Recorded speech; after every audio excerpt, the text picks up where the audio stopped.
જય શ્રી કૃષ્ણ મિત્રો.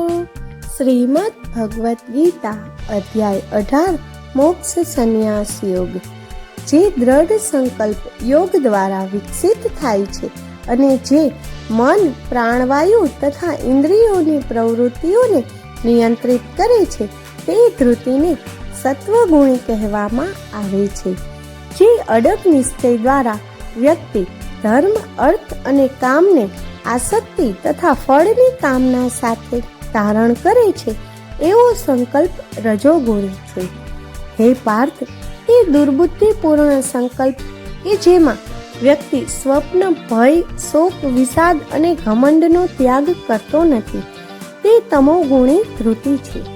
હે અર્જુન, હવે મારી પાસેથી 3 પ્રકારના સુખો અંગે સાંભળ, જેમાં દેહધારી આત્મા ભોગ કરે છે તથા સર્વ દુઃખોના અંત સુધી પણ પહોંચી શકે છે. જે પ્રથમ વિષ સમાન લાગે છે પરંતુ અંતે અમૃત સમાન લાગે છે, તેને સાત્વિક સુખ કહેવામાં આવે છે. તે વિશુદ્ધ બુદ્ધિ દ્વારા ઉત્પન્ન થાય છે, જે આત્મજ્ઞાનમાં સ્થિત હોય છે.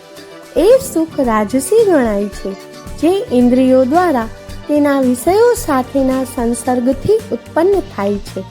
આવું સુખ આરંભમાં અમૃત સમાન હોય છે પરંતુ અંતે વિષ સમાન હોય છે. જે સુખ આરંભથી અંત સુધી આત્માની પ્રકૃતિને આચ્છાદિત કરે છે અને જે નિંદ્રા, આળસ અને પ્રમાદમાંથી ઉત્પન્ન થાય છે તેને તમોગુણી કહેવામાં આવે છે. સમગ્ર માયિક ક્ષેત્રમાં આ પૃથ્વી પર કે ઉચ્ચતર સ્વર્ગીય લોકમાં કોઈ પણ એવો જીવ નથી જે માયિક પ્રકૃતિના આ 3 ગુણોના પ્રભાવથી મુક્ત હોય. હે પરંતપ, બ્રાહ્મણો, ક્ષત્રિયો, વૈશ્યો અને શૂદ્રોના કર્તવ્યોનું વિભાજન તેમના સ્વભાવ તથા ગુણોને આધારે કરવામાં આવ્યું છે. શાંતિ, પ્રિયતા, આત્મસંયમ, તપશ્ચર્યા, પવિત્રતા, ધૈર્ય, સત્યનિષ્ઠા, જ્ઞાન, વિદ્વતા તથા ભવિષ્યમાં વિશ્વાસ આ બ્રાહ્મણોના કાર્યો માટેના આંતરિક ગુણો છે. શૌર્ય, શક્તિ, મનોબળ, શાસ્ત્રોમાં પારંગતતા, યુદ્ધ ક્ષેત્રમાંથી કદાપી પીછેહઠ ન કરવાનો સંકલ્પ, દાનમાં હૃદયની વિશાળતા, નેતૃત્વનું સામર્થ્ય આ ક્ષત્રિયોના કર્મ માટેના સ્વાભાવિક ગુણો છે.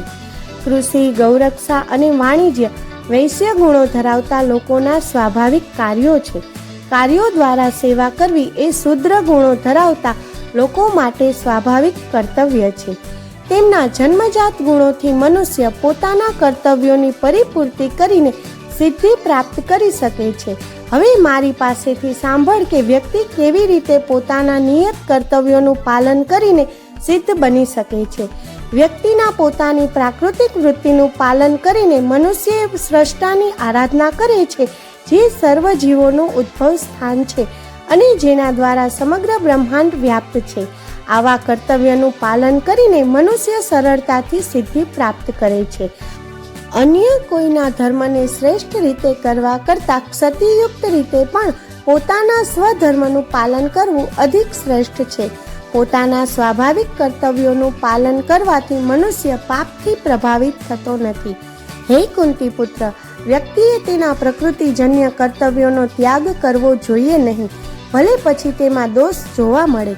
ખરેખર જેમ અગ્નિ ધુમાડાથી આચ્છાદિત હોય છે તેમ સર્વ પ્રયાસો કોઈ અનિષ્ટ દ્વારા આચ્છાદિત હોય છે. જય શ્રી કૃષ્ણ. જય દ્વારકાધીશ.